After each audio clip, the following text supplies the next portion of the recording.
Hello dear all, welcome to our channel Smart Indian Model School. Smart Indian Model School present Smart Indian EduFun classes.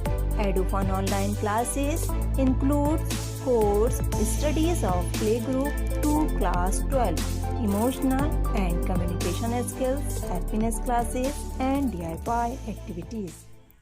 Hello my dear student, I am your librarian teacher Rita ma'am और आज मैं आपको new story सुनाऊंगी जिसका नाम है ब्राह्मण और सांप। बच्चों, एक गांव में एक ब्राह्मण रहा करता था। उसकी कई सालों से फसल अच्छी नहीं चल रही थी। इसी वजह से वह बहुत ज़्यादा उदास रहता था।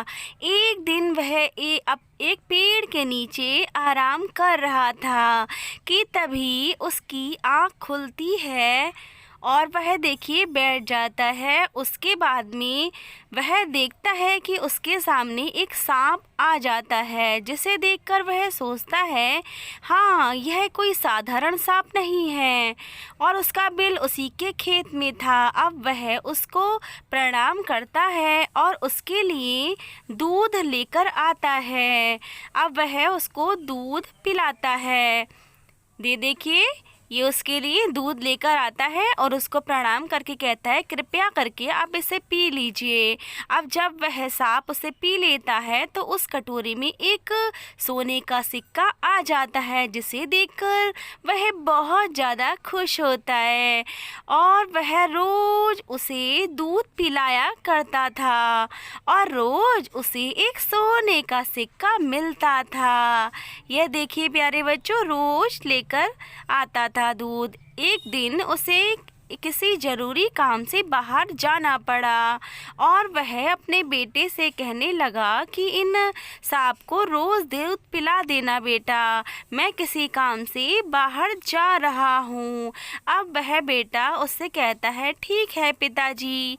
अब वह उसका बेटा उस सांप को दूध पिलाने के लिए जाता है। ये देखिए, उसको दूध पिलाता है और उससे कहता है कि ये आप दूध पी लीजिए।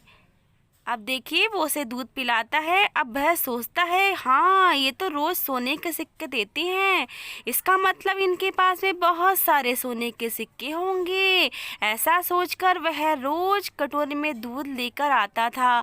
एक दिन उसने सोचा कि क्यों ना उसको बिल तोड़ दिया जाए। अब वह देखिए एक डंडा लेकर आता है और उसके सांप के सर में मारता है। अब देखिए खून भी निकल आता है सांप के। अब सांप जो होता है जब खून निकलता है तब उसको गुस्सा आ जाता है और वह उसे काटता है। अब देखिए वो बेहोश हो जाता है। अब जब यह बात उसके पिताजी को मालूम चलती है तो वह तो बहुत ज़्यादा दुखी होते हैं। वह उस बिल की ओर जाते हैं और सांप से कहते हैं कि मेरे बेटे को क्षमा कर दीजिए, देखिए मेरा एक ही बेटा है। अब नाग देवता कहते हैं ठीक है, लेकिन उसे इतना लालच करना नहीं चाहिए था। अब वह कहता है कि ठीक है, अब वह कभी भी लालच नहीं करेगा। इतना कहकर वह दूध लेकर के आता है और उनको प्रणाम करता है। अब उसका बेटा देखिए सही हो जाता है। बेटा कहता है अब मैं कभी भी लालच नहीं करूँगा पिताजी। अब वह सांप से भी माफ़ी मांगता है। तो प्यारे बच्चों, इस कहानी से आपको क्या सीख मिलती है कि ज़रूरी नहीं कि हर किसी को ज्ञान या उपदेश दिया जाए। उपदेश उसी को दिया जाना चाहिए जो समझदार हो और बात को समझे। बेवकूफ़ को उपदेश देने से खुद का ही बुरा हो सकता है। तो प्यारे बच्चों, यह स्टोरी कैसी लगी आपको? यदि आपको हमारा वीडियो अच्छा लगा हो तो आगे की वीडियो की नोटिफिकेशन प्राप्त करने के लिए कृपया बेल बटन दबाएं और चैनल सब्सक्राइब करना ना भूलें। Please subscribe our channel of EduFun classes. Thank you for watching.